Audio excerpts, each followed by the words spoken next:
플레이어 여러분, 오늘 주식창 보고 코스피 4,500까지 하루 외치며 샴페인을 터뜨리고 계십니까?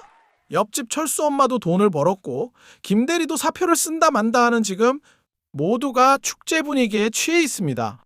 그런데 바로 오늘 아침 한 깨어있는 플레이어 분이 저에게 아주 충격적인 서버 로그 파일을 하나 제보해 주셨습니다.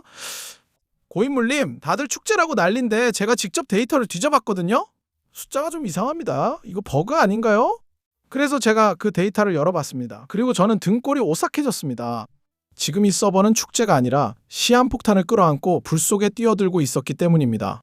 여러분이 직접 눈으로 확인해온 2026년 1월 8일자 팩트, 이 세 가지 숫자가 왜 서버 종료 카운트다운인지 게임 시스템으로 아주 알기 쉽게 해석해드립니다.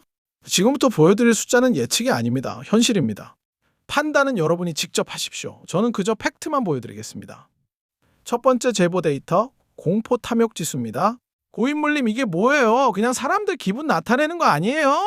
아닙니다. 많은 초보분들이 이 지표를 무시하는데 이건 단순한 감정이 아닙니다. 시장의 모멘텀, 주가 강도, 변동성 같은 객관적인 데이터를 종합해서 만든 수학적 스카우터입니다.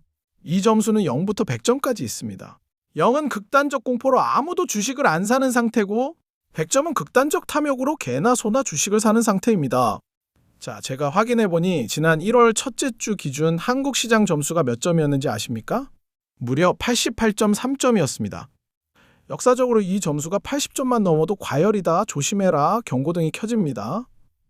그런데 88.3점? 이건 지금 시장 참여자 100명 중 88명이 주식은 무조건 오른다고 믿고 눈이 뒤집혀 있다는 뜻입니다.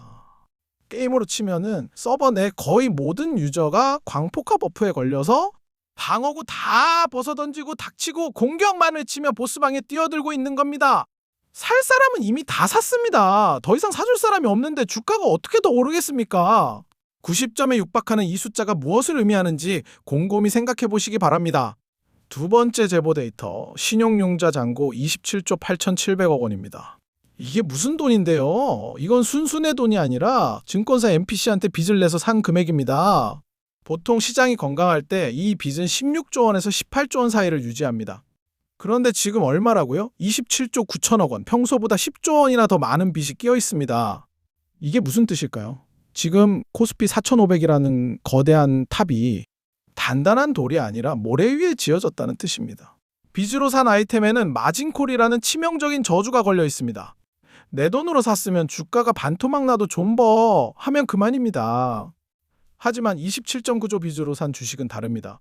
주가가 고작 마이너스 5에서 10%만 흔들려도 증권사 MPC가 전화를 겁니다. 고객님, 담보 비율 깨졌습니다. 오늘 돈 안 채우면 내일 아침에 강제로 다 팝니다. 27조 9천억 원어치의 매물이 강제로 시장에 쏟아진다고 상상해 보십시오. 받아줄 사람이 없습니다. 하한가 갑니다. 그럼 옆 사람 담보도 부족해집니다. 연쇄 폭발, 도미노 붕괴. 지금 우리는 27조 원짜리 화약고 위에서 담배를 피우고 있는 겁니다. 세 번째 제보 데이터, 코스피 주봉 RSI 77.54입니다. 이건 자동차의 속도계 혹은 캐릭터의 스태미나 게이지입니다. RSI 70만 넘어도 엔진 과열 속도 줄이세요 라고 경고등이 뜹니다. 그런데 오늘자 수치가 77.54, 트럭이 레드존을 뚫고 미친 듯이 달리고 있다는 소리입니다. 더 소름 돋는 건 시그널 수치가 72.71이라는 점입니다. 시그널이 뭔가요? 쉽게 말해 도로의 평균 속도, 안전 속도입니다. 내 속도는 77, 평균 속도는 72입니다. 무슨 뜻입니까? 남들보다 훨씬 과속하고 있다는 뜻입니다. RSI가 시그널보다 위에 있다는 건 아직은 관성 때문에 차가 굴러간다는 뜻입니다. 하지만 기억하십시오. 과속하는 차는 브레이크를 밟는 순간 전복됩니다. 지금 꼭 확인해야 할 것은 내 속도가 평균 속도 밑으로 떨어지는 순간입니다.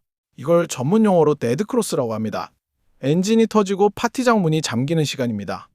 자, 세 가지 데이터가 전부 위험을 가리키고 있습니다. 지금 당장 다 팔고 떠나야 할까요? 고인물님, 팔았는데 더 오르면 어떡하죠? 배 아프잖아요. 네, 그럴 수 있습니다. 그래서 저는 여러분에게 팔아라 마라 훈수 두지 않겠습니다. 대신 저라면 이 상황에서 어떻게 할지 저만의 생존 전략을 공유합니다. 저는 지금부터 구간별 자동 감시 주문을 걸어두고 조금씩 현금 비중을 늘릴 겁니다. 첫째, 지수 추종 ETF 코스피는 고점 대비 마이너스 5%가 되면 매도합니다. 여기까지 밀리면 단순 조정이 아니라 추세가 꺾인 것입니다. 저는 미련 없이 팝니다. 둘째, 개별 급등주는 고점 대비 마이너스 10에서 15%가 되면 매도합니다. 변동성을 감안해서 숨구멍을 넉넉하게 줍니다. 하지만 이 선을 건드리면 기계가 자동으로 팔게 둡니다. 팔렸다가 다시 오르면요? 그럼 다시 사면 됩니다. 수수료 조금 내고 다시 버스 타면 그만입니다.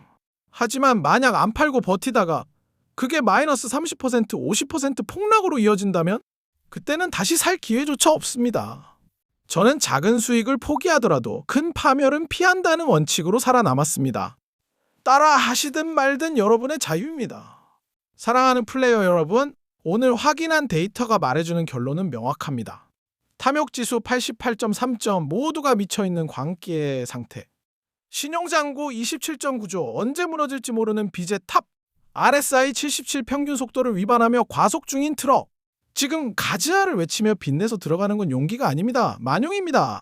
물론 광기는 우리의 예상보다 더 오래 갈 수도 있습니다. 코스피 5천을 갈 수도 있겠죠. 하지만 고인물인 저는 더 먹을 수 있는 떡을 포기하고 지금부터 서서히 현금화 버튼을 누르겠습니다. 폭락은 예고하고 찾아오지 않습니다. 어느 날 아침 27조 원의 반대 매매가 터지며 비명소리가 들릴 때 저는 현금을 쥐고 유유히 바닥에서 쇼핑을 즐길 겁니다. 직접 데이터를 확인하셨으니 판단은 여러분의 몫입니다. 부디 살아서 만납시다. 지금까지 자본주의 고인물이었습니다. 로그아웃!